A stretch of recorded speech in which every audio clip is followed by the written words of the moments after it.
Assalamualaikum warahmatullahi wabarakatuh. Waalaikumsalam warahmatullahi wabarakatuh. Alhamdulillahirabbil alamin. Kita bersyukur kepada Allah Subhanahu wa taala yang telah menganugerahi kita kemauan, menganugerahi kita kemampuan untuk sampai ke tempat ini belajar bersama-sama mengenai al-ikhlas. Mudah-mudahan Allah Subhanahu wa taala mampukan kita, bersihkan diri kita, bersihkan hati kita, dan menjadikan kita termasuk orang-orang yang ikhlas. Sesungguhnya tanpa pertolongan Allah Subhanahu wa taala, sungguh tidak mampu seseorang itu mencapai keikhlasan yang sungguh-sungguh keikhlasan. Agar kita memahami lebih lanjut, kita akan belajar bersama-sama ilmu berkenaan dengan ikhlas ini. Tafadhal. Bismillah, alhamdulillah, salatu wassalamu ala rasulillah wa ala alihi wa ashabihi wa mawalah. Kita lanjutkan bahasan kita. Kita masuk dalam sebab baru, yaitu Sya'nus Salaf Ma'al Ikhlas. Bagaimana keadaan para salafus soleh dulu berkaitan dengan keikhlasan. Qala musannif hafidhahullahu ta'ala, lam yata'amal salafu ma'al ikhlasi ala annahu ayatun tutsla. Para salaf dahulu tidak berinteraksi dengan keikhlasan ini, itu hanya sebatas ayat-ayat yang dibacakan. Jadi keikhlasan bagi para salaf itu bukan sekedar ayat yang dibacakan. Wa ahadisu tunsharu wa hasbu, atau hadis-hadis yang disampaikan dan cukup begitu saja. Bal kana lahu ma'ahu sya'nun laisa li ghairihim. Akan tetapi bagaimana para salafus soleh dulu dalam bermuamalah, berinteraksi dengan keikhlasan ini, mereka itu butuh pada keikhlasan lebih dari orang lain. Wa kanat siratuhu ma'al ikhlasi nibrosan yuqtadu bihi. Dan laku hidup mereka, jalan hidup mereka bersama keikhlasan ini, sejarah mereka ini, itu adalah bagaikan penerang yang diikuti. Jadi mereka adalah teladan dalam hal keikhlasan ini. Li'anahum arafu ahmiyatahu, karena para salafus soleh itu orang yang paham tentang pentingnya keikhlasan ini. Yaqulul Fudail rahimahullah, beliau berkata, innama yuridullahu azza wa jalla minka niyataka wa iradataka. Sesungguhnya Allah Subhanahu wa taala itu semata-mata menginginkan darimu niatmu dan kehendakmu. Jadi Allah hanya menghendaki niat dan kehendak kita. Itu menurut Fudail. Maka ketika membaca ini, kita ingat di pertemuan kita 2 pertemuan yang lalu kalau tidak salah ya, yaitu ketika dijelaskan oleh musonif dalam pembahasannya, ketika Rasul alaihissalatu wassalam beliau menceritakan ada orang-orang yang ketika ingin berjihad, mereka itu ada udzur, sebagaimana juga yang disifati oleh Allah Subhanahu wa taala. Itu ada sekelompok sahabat yang ingin berjihad, tetapi karena Rasul tidak memiliki sesuatu yang bisa membawa mereka untuk berjihad, maka mereka terpaksa tinggal di kota. Terpaksa tinggal dan mereka menangis. Nah, di hadis di bawahnya di redaksi itu dijelaskan oleh Rasul bahwa ada orang-orang yang tertinggal di belakang kita, masih di kota. Tetapi ketika kita berjalan di celah-celah gunung, ketika kita melewati lembah, tidaklah mereka itu kecuali ikut bersama kita. Bahkan mereka itu sama-sama mendapat pahala sebagaimana kita mendapatkan pahala. Masya Allah. Padahal sama sekali tidak keluar dari kotanya, dari kampungnya. Maka apa yang dikatakan Fudail bin Iyad rahimahullah ini mengingatkan kita pada penjelasan Rasul itu.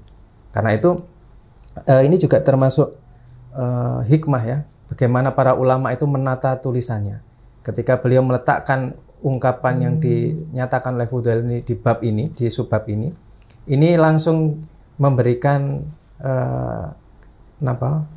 tersambung dengan penjelasan sebelumnya. Beda kalau misalnya ungkapan ini diletakkan di awal, mungkin kita akan bertanya-tanya, ini dasar pembicaraannya apa?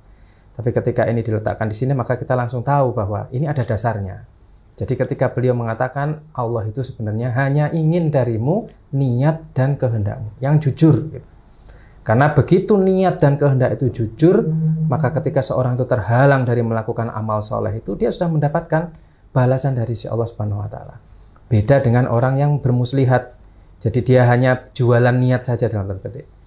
Hanya menggelembungkan keinginan, maka itu beda. Kalau niatnya benar dan niatnya jujur, berarti memang dia sudah berniat untuk melakukan, tapi kemudian terhalang, dia dapat pahala. Tapi kalau dari awal sudah pokoknya niat yang kuat, padahal dia tidak ingin melakukan, nah itu beda. Jadi akhirnya bukan niat yang kuat. Nah, itu berarti bukan niat yang benar. Kemudian beliau jelaskan, summa innahum rahimahullah adraku mada su'ubati tahalli bil ikhlas.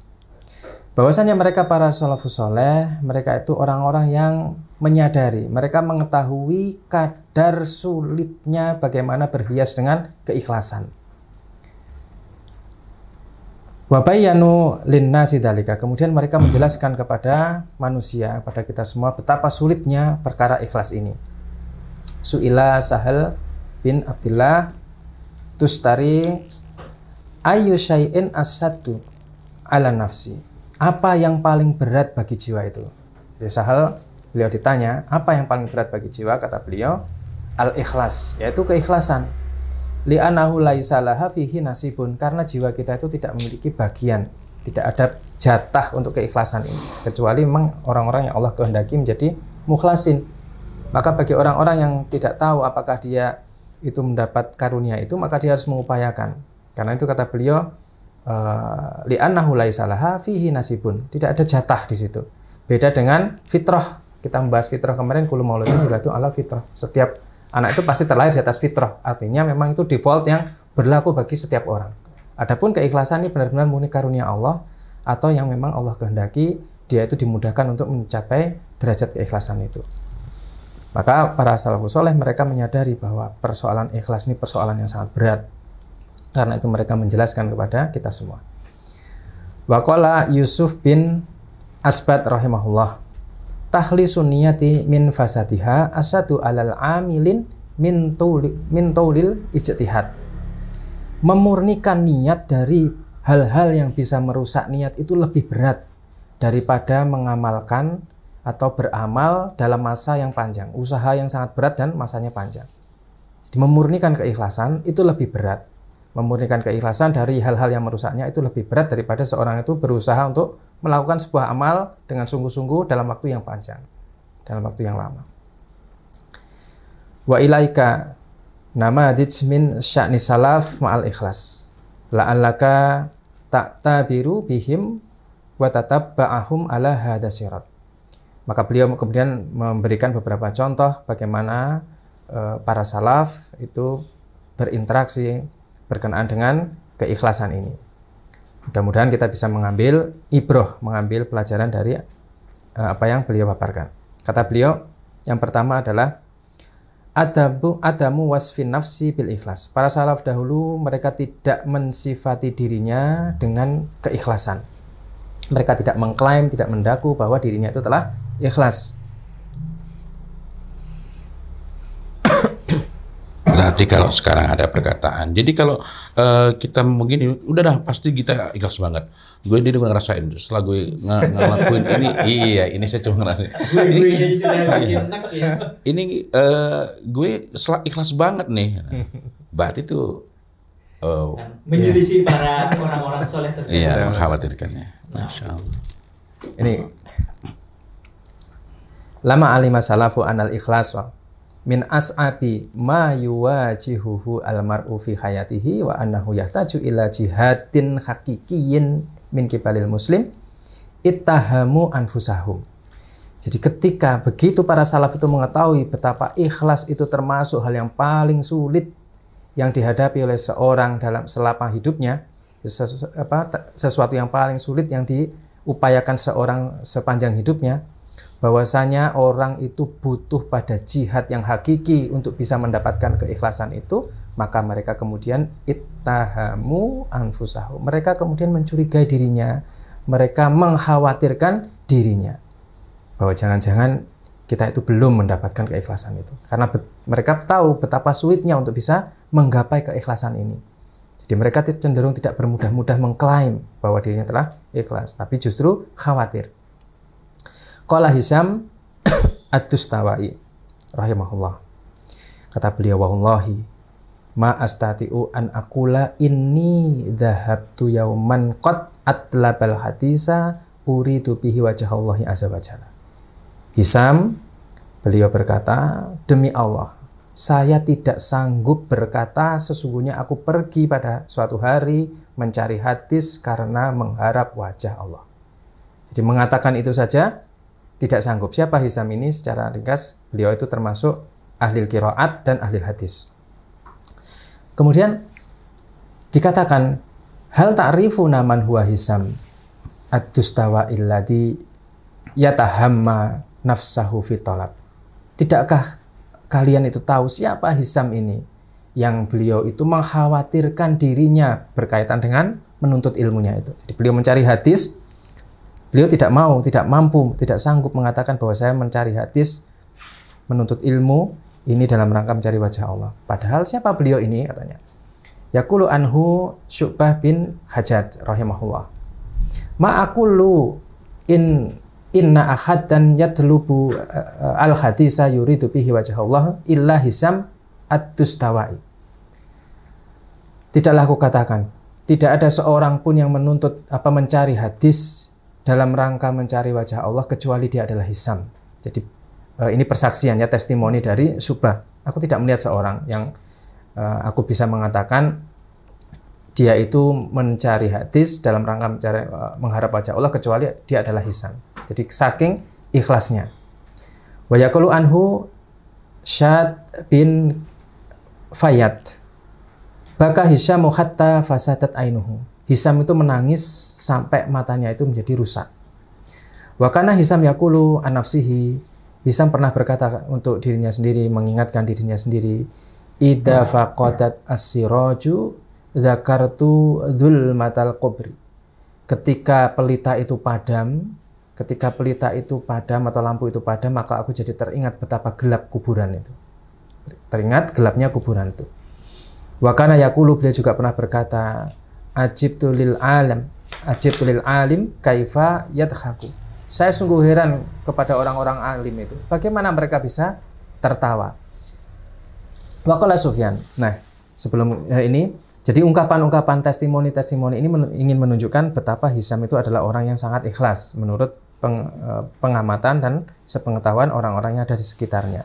Akan tetapi beliau mengatakan bahwa ma astati'u an aqula inni dhahabtu yauman qad atlabal hadisa uridu bihi wajh Allah. Aku tidak sanggup untuk mengatakan bahwa aku pergi pada suatu hari untuk mencari hadis dalam rangka mencari wajah Allah. Begitu saja beliau merasa tidak sanggup. Ini menunjukkan bahwa sangat berhati-hati tentang klaim keikhlasan itu. Kemudian berkata Sufyan Ats-Tsauri rahimahullah, ma'alajtu say'an asadu alayya min niyati li'annaha tataqallabu alayya. Sufyan Ats-Tsauri beliau berkata, tidak ada yang lebih berat untuk aku perbaiki atas diriku ini dibandingkan niatku. Karena niat itu berbolak-balik padaku. Jadi tidak ada, kata beliau, sesuatu yang lebih berat daripada memperbaiki niat. Karena niat itu berbolak-balik. Begitu cepat berbolak-balik. Wa yaqulu Yusuf bin Husain rahimahullah, a'azza say'un fid dunya al-ikhlasu. Sesuatu yang sangat sulit untuk digapai di dunia ini adalah keikhlasan. Wa kam ajtahidu fi isqatir riya minal qalbi. Dan betapa banyak usaha yang sudah aku lakukan dalam rangka memutus riya dalam hatiku. Fa ka'annahu yambutu ala launin akharin. Seakan-akan riya itu selalu tumbuh dalam warna yang berbeda. Jadi beliau merasa memotong, memangkas, memenggal riya itu sangat sulit. Kenapa selalu muncul dalam bentuk yang berbeda. Wa kana min du'ai Mutarrifi ibni Abdillah rahimahullahu, Allahumma inni astaghfiruka mimma tubtu ilaika minhu summa attu fihi. Kata beliau, ya Allah, berdoa, ya Allah, sesungguhnya hamba mohon ampun padamu dari apa yang hamba itu bertobat padamu darinya, kemudian hamba ulangi lagi. Jadi beberapa kali mungkin terpeleset dalam dosa yang sama, maka beliau sudah mengantisipasi dengan mohon ampun lebih dahulu. Ya Allah, ampunilah, hamba mohon ampun padamu terhadap apa yang hamba itu bertobat darinya, tapi kemudian hamba mengulangi lagi dosa itu. Wa astaghfiruka mimma ja'altuhu laka ala nafsi summa lam ufilaka bihi. Dan hamba mohon ampun pada Engkau ya Allah dari perkara yang hamba itu sebenarnya sudah berkomitmen untuk diri hamba, tetapi hamba tidak memenuhinya. Kemudian ini yang ketiga, wa astaghfiruka mimma za'amtu annani uridtu bihi wajhaka wa khalitun fa khalata qalbi fihi ma qad alimta. Dan hamba mohon kepadamu ya Allah dari hamba itu hamba mengklaim bahwasanya hamba ini mengharapkan wajahmu, akan tetapi bercampur dalam hati hamba itu sesuatu yang engkau itu mengetahui apa itu. Maksudnya ada maksud lain gitu yang engkau lebih tahu apa itu. Jadi ini doa untuk mengantisipasi beberapa potensi ketergelinciran kita yang mungkin kita bisa mengambil faedah darinya. Kemudian saru a'immatun yaqtadi bihim wa ma'adalika hum asyadun nasi ittihaman li anfusihim. Akhirnya para salaf itu menjadi umat yang mereka itu menjadi teladan dalam perkara keikhlasan ini. Dan mereka itu orang yang paling keras, yang paling terhadap dirinya sendiri itu mereka mengkhawatirkan. Jadi mereka orang yang paling khawatir terhadap dirinya sendiri berkaitan dengan keikhlasan ini. Ini yang poin yang pertama. Kemudian bagaimana para salafus soleh dulu menjaga keikhlasan itu? Begitu pentingnya keikhlasan itu sampai-sampai mereka ikhfaul amal, mereka menyembunyikan amal, tidak menampakkan amalnya. Yaqulu Al-Hasan Al-Basri rahimahullah mutahaddisan an ijtihadi salaf fi ikhfa'il a'malihim. Hasan Al-Basri beliau menceritakan bagaimana upaya para salaf dahulu dalam menyembunyikan amal-amal mereka. In kana rajul laqad jama'al qur'ana wa ma yash'aru bihi jaruhu. Ada seorang yang dia itu sudah menghafal Al-Qur'an kan tetapi tetangganya itu tidak menyadarinya. Wa in kana rajul laqad faqaha al-fiqha kasira wa ma yash'uru bihi annas. Dan ada juga orang-orang yang dia sudah faqih dalam ilmu-ilmu fikih yang cukup banyak, akan tetapi orang-orang tidak menyadari bahwa dia itu seorang yang faqih. Wa in kana rajul la yusalli salata tawilata fi baitihi wa indahu waradat az-zuwar ay ad-dayif wa ma yash'uruna bihi. Dan ada seorang yang dia itu sholat malam sangat panjang dan di rumahnya itu ada tamu. Akan tetapi tamu itu tidak menyadari, tidak mengetahui bahwa tuan rumahnya itu melakukan sholat malam yang sangat lama. Walaqad adraktu aqwaman makana ala dhahril ardi man amila yaqdaruna ala an ya'maluhu fi sirrin fayakunu alaniyatan abadan. Maka aku tidak mendapati satu kaum yang dia itu satu kaum di muka bumi yang dia mengamalkan suatu amalan yang dia itu menyembunyikannya dan tidak bisa diketahui. Maksudnya orang itu tidak ada yang tahu bahwa dia itu mempunyai amalan-amalan yang rahasia kecuali para salafus soleh itu. Jadi mereka para salafus soleh, para salafus ummah ini terkenal menjaga ikhlasan dengan akhirnya menyembunyikan amalnya. Laqad kana muslimuna yajtahiduna fi du'ai wa ma yasma'u lahum sautun in kana illa hamsan bainahum wa baina rabbihim azza wa jalla. Dan ada orang-orang, ada kaum muslimin yang mereka itu berusaha dalam sungguh-sungguh dalam doa mereka, akan tetapi tidak ada yang mendengar suara permohonan mereka itu. Karena apa? Suara permohonan itu hanya ada dinyatakan dengan berbisik-bisik antara dia dan Rabb-nya azza wa jalla. Dzalika anna Allah Ta'ala yaqulu, yang demikian itu karena Allah Ta'ala berfirman, ud'u rabbakum tadarruan wa khufyatan. Mohonlah kepada Rabbmu dengan tunduk, dengan menghinakan diri, dan khufyatan sirron, yaitu rahasia. Hanya dia dengan Rabbnya. Dan poin berikutnya, ikhfa'ul a'mali anil ahli wa zaujat. Menyembunyikan amal-amal dari keluarga, bahkan istrinya. Taqulu imra'atu Hasan ibni Abi Sinan an zaujiha rahimahullah. Istri Al-Hasan bin Abi Sinan, beliau bercerita tentang suaminya rahimahullah. Kana yaji'u fayadkhulu ma'i fi firasi summa yukhati'ani kama takhada'a al-mar'ah sobiyaha. Suami itu datang, kemudian masuk bersamaku di tempat tidurku. Kemudian dia kalau anak-anak itu dininabubukkan gitu, seperti meninabubukkan anak-anak. Jadi meninabubukkan istrinya seperti meninabubukkan anak-anaknya. Faida alima anni namtu salla nafsahu fakharaja. Ketika dia mengetahui aku telah tertidur, kemudian dia bergeser, kemudian dia keluar. Sumayakumu fayusolli, kemudian dia sholat. Qalat fakultu lahu, aku berkata kepadanya, ya Aba Abdillah, wahai Abu Abdillah, kam ta'dzibu nafsaka, berapa sering kamu itu mengadab dirimu sendiri, artinya membuat dirimu itu merasa berat. Kata beliau, irfaq bin nafsik, kata istrinya, irfaq bin nafsik, lembutlah pada dirimu. Faqala, maka beliau kemudian berkata, uskuti, kamu diam saja. Wahai haki, ini ungkapan untuk mencela ya, uskuti, kamu diam aja gitu. Fayusiku an arqada raqadatan la aqumu minha zamanan. Kata beliau, kemudian bersegera untuk tidur. Kamu cepat tidur aja gitu. Nggak usah banyak ngomong ya, nggak bisa banyak komentar gitu. Karena dia ingin sholat dalam waktu yang lama. Jadi sengaja nilep ya,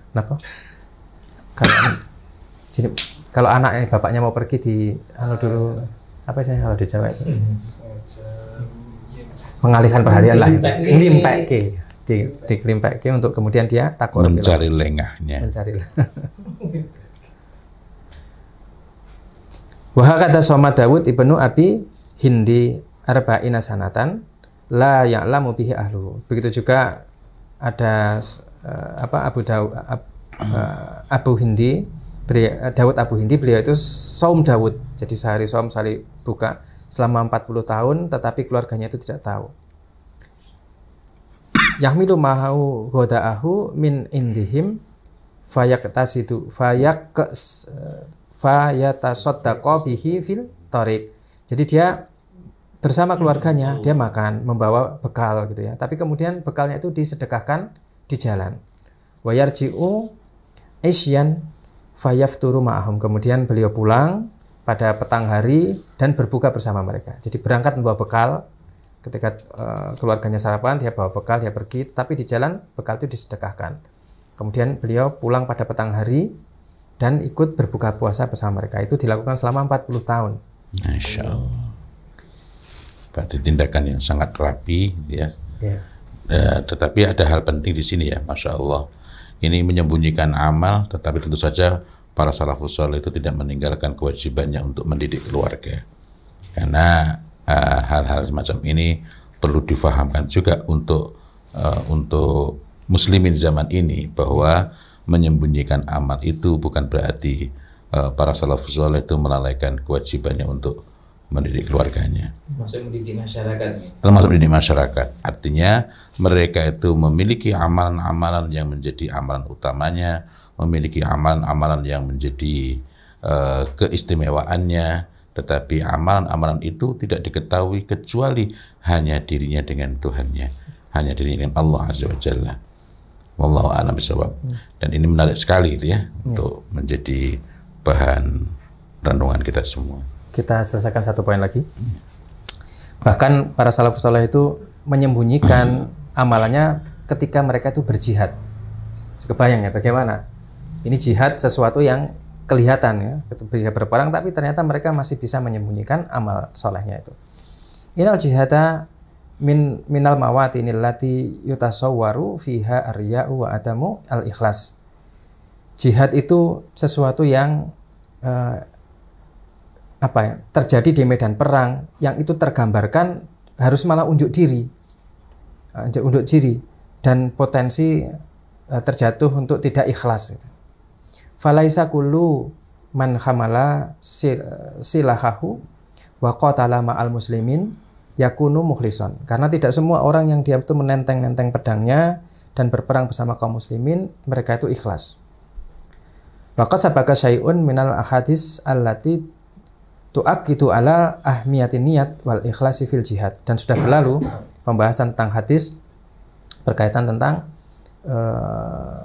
yang mengokohkan tentang pentingnya niat ikhlas dalam jihad. Yang kita sudah bahas 3 kelompok orang yang untuk pertama kalinya Allah panaskan neraka justru untuk orang-orang itu, diantaranya adalah orang yang berjihad fisabilillah. Kemudian wa min suwaril ikhlasi fil jihadi inda salafina as-salih annahum kanu yatakhafuna fil jihadi hatta la ya'rifuna wa ilaika hataini qissatan. Dan para salafus saleh itu menyembunyikan peran mereka, menggambarkan keikhlasan dalam jihad mereka itu tergambar atau dibawakan dalam 2 kisah berikut. Yang pertama adalah yaqulu Abdah bin Sulaiman rahimahullahu kana fi sariyati ma'a Abdillah bin Mubarak fi biladil Rum. Kunna fi sariyah. Kami pernah berada dalam pasukan bersama Abdullah bin Mubarak di negara Romawi. Fasatifuna al-adu. Kemudian kita berpapasan, disongsong oleh musuh. Falamma iltaqa as-sofani kharaja rajulun minal adwi fada'a ilal barazi. Kemudian ketika 2 barisan itu sudah bertemu, keluar seorang laki-laki dari barisan musuh. Kemudian mereka menantang untuk berduel. Fa kharaja ilahi rajulun faqatalahu. Kemudian dari barisan kaum muslimin keluar seorang laki-laki dan membunuhnya. Suma akhorun faqatalahu. Kemudian keluar yang lain dari barisan musuh. Nah, yang dari kaum muslimin ganti terbunuh. Suma da'a ila al-barazi. Kemudian orang yang dari musuh itu menantang lagi untuk duel. Fa kharaja ilahi rajulun fataradahu sa'atan fata'anahu faqatalahu. Muncul seorang, kemudian dia memburu orang itu beberapa saat, kemudian menikam dan membunuhnya. Fa astahama ilahi anas. Orang-orang kemudian bersorak dan berkumpul mengerumuni rajul ini, orang yang tidak dikenal ini.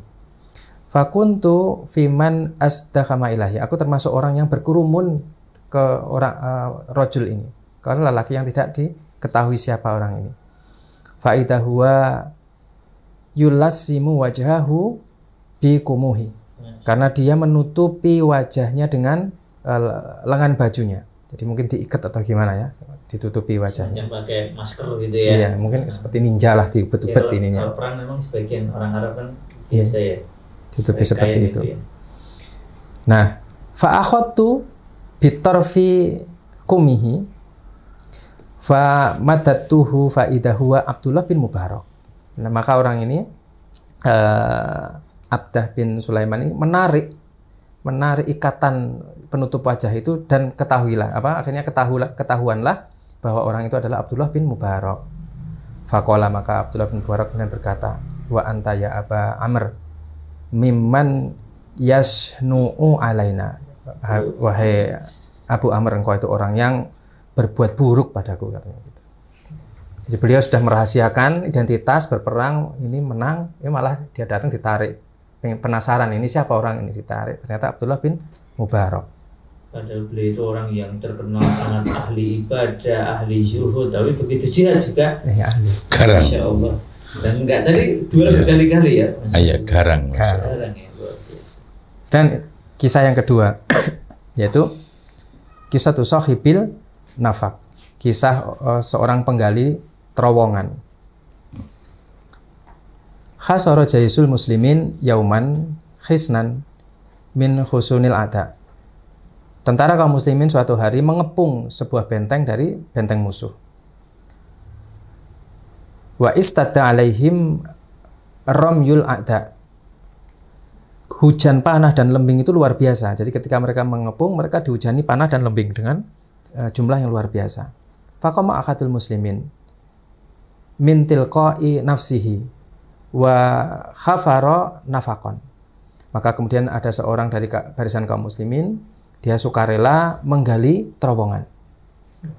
Wa istita'u an yasila ila dakhilil khisn. Akhirnya dia sampai bisa menembus masuk ke dalam benteng. Faqatala kharasiha wa faqatala kharasahu hatta fatahal baba. Kemudian dia membunuh penjaga pintu benteng itu sampai kemudian bisa membuka pintunya, membuka gerbangnya. Fatakhala muslimuna al-khisna wa intasaru. Kemudian muslimin bisa masuk menyerbu dalam benteng dan memenangkan pertempuran. Walam yu'raf hadar rajul man huwa, kan tetapi tidak diketahui siapa orang yang membuat terowongan yang bisa membuka pintu dari dalam benteng itu, tidak diketahui siapa orangnya. Wa arada masalamah, yaitu qaidu jaisin muslimin.